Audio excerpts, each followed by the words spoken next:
తెలంగాణ రాష్ట్రంలోని లఘు చిత్ర కళాకారులను ప్రోత్సహించేందుకు రాష్ట్ర భాషా సాంస్కృతిక శాఖ కరీంనగర్ ఫిలిం సొసైటీ తెలంగాణ లఘు చిత్ర నిర్మాతల మండలి సంయుక్తంగా రాష్ట్ర స్థాయి మానేటి లఘు చిత్ర పోటీలను నిర్వహిస్తోంది. హైదరాబాద్లోని సచివాలయంలో లఘు చిత్ర పోటీలకు సంబంధించిన ప్రచార పోస్టర్ను రాష్ట్ర భాషా సాంస్కృతిక శాఖ సంచాలకులు మామిడి హరికృష్ణ ఆవిష్కరించారు. షార్ట్ ఫిలిం మేకర్స్ కు మంచి అవకాశమని హరికృష్ణ అన్నారు. దీని ద్వారా రాష్ట్ర స్థాయి గుర్తింపు లభించి అవకాశాలు పొందుతారని చెప్పారు. యువ దర్శకులకు, నటులకు, నిర్మాతలకు మంచి పేరు తెస్తుందని అన్నారు. ఫిలిం సొసైటీ అధ్యక్షులు పొన్నం రవిచంద్ర మార్గదర్శకాలతో ఈ కార్యక్రమం డిసెంబర్ చివరి వారంలో నిర్వహిస్తామన్నారు.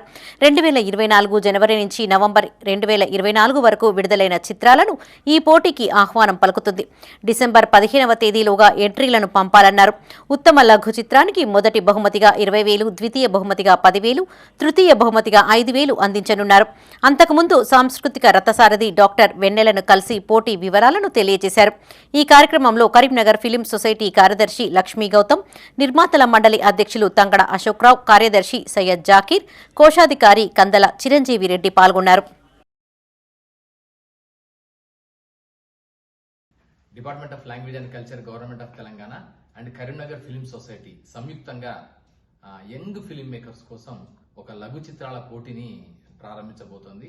మనందరికీ తెలుసు, ఇటీవలి కాలంలో చాలా మంది యువ దర్శకులు, రచయితలు, నటులు షార్ట్ ఫిల్మ్స్ తీస్తున్నారు, యూట్యూబ్లో పెడుతున్నారు. ఆ షార్ట్ ఫిల్మ్స్ ద్వారానే తమ కళను నిజం చేసుకునే ప్రయత్నం చేస్తున్నారు. సో ఆ క్రమంలో అలాంటి యువ దర్శకులని, రచయితలని, నటులని ప్రోత్సహించాలనే లక్ష్యంతో కరీంనగర్ ఫిల్మ్ సొసైటీ దాని అధ్యక్షుడు శ్రీ పొన్నం రవిచంద్ర గారు, సీనియర్ జర్నలిస్ట్, అలాగే ఆంధ్రప్రదేశ్ రాష్ట్ర నంది అవార్డు గ్రహీత, సో వారు కరీంనగర్ ఫిల్మ్ సొసైటీ, తెలంగాణ లఘు చిత్రాల నిర్మాతల మండలి కలిసి ఈ షార్ట్ ఫిల్మ్ కాంటెస్ట్ ని ఏర్పాటు చేయడం సంతోషకరం.